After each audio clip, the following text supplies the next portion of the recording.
часовете от Национална телевизия. Кажете ни, какво се случи? Все пак вече сте на свобода. Кажете как се развиха нещата. Вече уневинени ли сте в крайна сметка? Кажете, това е важно за нас. Все пак следихме този случай. Беше важно преди 2 години за вас, сега вече не е важно. Напротив, важно е. Не е важно. Освободен сте предсрочно, предполагам. Кажете ни, все пак важно е наистина. Кажи ни, какво се случи? Вижте, няма. Отговор потърсихме и от посолството на България в Бразилия. От България ви безпокои от София. Да ви попитам за случая с Галабин Боевски. Какво знаете? Да. Не може да знаем, но нямаме право да даваме информация. Защото аз днес го посрещнах на летището с него с камера. Да ни кажете какво се е случило, какво е довело до неговото освобождаване. Съжалявам, но не мога да давам информация. Потърсихме и адвоката на Галабин Боевски в България Ивайло Дерменджиев. В случая господин Галабин Боевски, как се развива?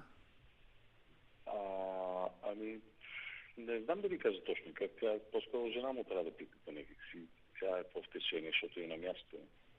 От време на време ми пращат нещо, какво се случва. Виждат се едни документи, чака се нещо и така. Ма да ви кажа нещо конкретно, не мога, пък и нямам и авторизация да ви кажа. Не знаете в последните дни какво се случва? Знам разни работи, обаче сега не съм авторизиран да ги кажа. А възможно ли е той да не е в Бразилия вече? Защо така решихте?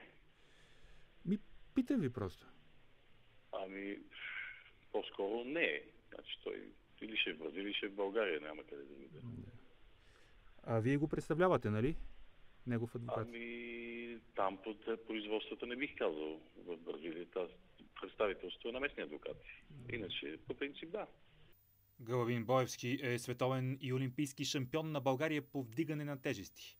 По време на процеса срещу него за наркотрафик той постоянно твърдеше, че е невинен и 9 кг кокаин са сложени в куфара му без негово знание. Днес на летище София Боевски просто се качи в такси пред слисаните погледи на всички и замина в неизвестна посока.